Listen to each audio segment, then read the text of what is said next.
Eu preciso que você fique aqui comigo por alguns minutos, só alguns minutos. Porque o que eu vou te dizer agora pode mudar a forma como você se vê, como você enxerga a sua casa, o seu espaço, e até a sua própria vida.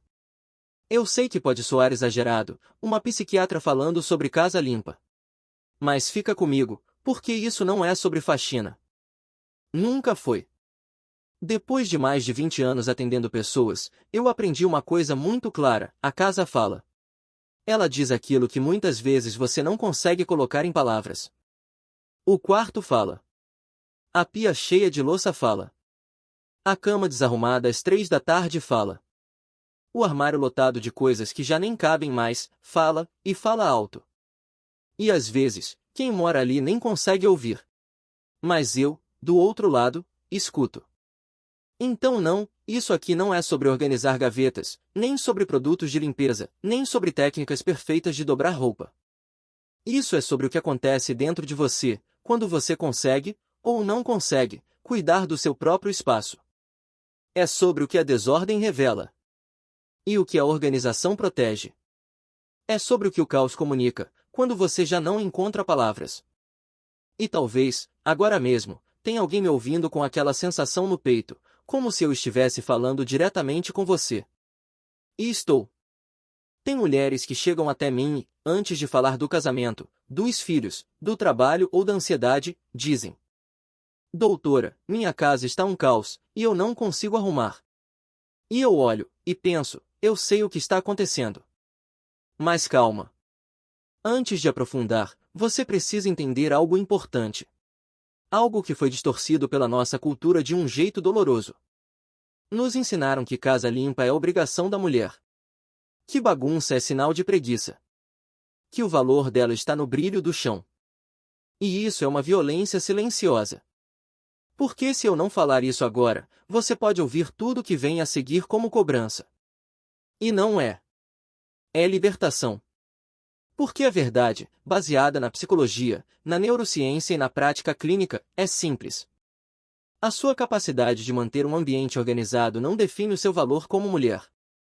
Ela está ligada ao seu estado emocional, ao seu nível de energia, à sua história, ao quanto você acredita que merece um espaço bom, seguro e acolhedor. E principalmente, ao que sobrou de você. Sim, ao que sobrou. Porque tem gente que já acorda se doando. Serve todo mundo, o dia inteiro. E quando chega a noite, não sobra nada. Nem energia. Nem vontade. Nem presença. E aí a louça fica. A casa acumula. E a culpa vem junto. Isso não é fraqueza. É esgotamento. É quando você gasta mais do que tem, emocionalmente. Agora, existe um outro lado dessa história. Existem pessoas que, mesmo cansadas, mesmo com a vida difícil, conseguem manter um mínimo de ordem no ambiente. E não é perfeição. Não é obsessão. É relação. Uma relação saudável consigo mesmas. E é isso que faz a diferença. Porque quando a organização nasce do autocuidado, ela vira suporte emocional. Mas quando nasce da ansiedade, ela vira prisão. Existe uma diferença importante aqui. Quando a limpeza é compulsiva, ela nunca traz alívio. A pessoa limpa e continua insatisfeita, irritada, exausta. Mas quando vem de um lugar saudável, ela calma. E a ciência comprova isso. Ambientes desorganizados sobrecarregam o cérebro. Cada objeto fora do lugar vira um estímulo a mais, um pequeno estresse acumulado. E isso cansa. Por outro lado, ambientes organizados ajudam o corpo a relaxar. Reduzem o estresse, melhoram o foco e trazem sensação de segurança. Isso não é frescura. É biologia. Mas agora eu preciso te fazer uma pergunta. Uma pergunta que pode mudar tudo. Se você sente dificuldade em manter seu espaço, não se pergunte apenas por que eu não consigo. Pergunte: o que essa bagunça está me protegendo de sentir? Porque, muitas vezes, a desordem não é preguiça. É proteção. Pode ser dor não resolvida.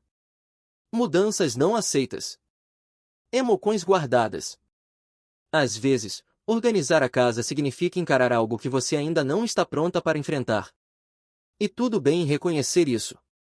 Mas também existe outro padrão. Pessoas que cresceram no caos, muitas vezes acham o caos normal. O cérebro se acostuma com o que é familiar, mesmo que não seja saudável. E aí vem uma pergunta importante. Essa forma de viver é realmente sua, ou foi herdada? Porque amadurecer emocionalmente é justamente isso, perceber padrões e escolher o que você quer manter.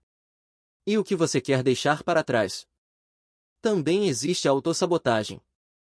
Quando alguém não acredita que merece um espaço bom, ela não cuida dele. Não por preguiça, mas por falta de valor próprio. E se esse for o seu caso, escuta isso com atenção. Você merece um espaço limpo. Você merece conforto. Você merece paz no lugar onde vive. Não como recompensa, mas como direito. Agora, também preciso falar do outro extremo. Tem gente que mantém tudo impecável, mas por controle, por medo do julgamento. E isso também cansa. Porque organização saudável não é sobre perfeição, é sobre equilíbrio. A pergunta certa é: você cuida do seu espaço por amor? Ou por medo? Porque isso muda tudo. Agora imagina uma cena. Você chega em casa, e está tudo organizado. Limpo. Acolhedor. Você respira, e relaxa. Agora imagina o oposto. Bagunça, excesso, desordem. O corpo não descansa da mesma forma. E isso afeta o humor, o sono, os relacionamentos. Sim, até os relacionamentos. Casas desorganizadas geram mais conflito. Não por causa da bagunça em si, mas pelo que ela representa: sobrecarga, falta de divisão, falta de cuidado. E isso se acumula. Silenciosamente.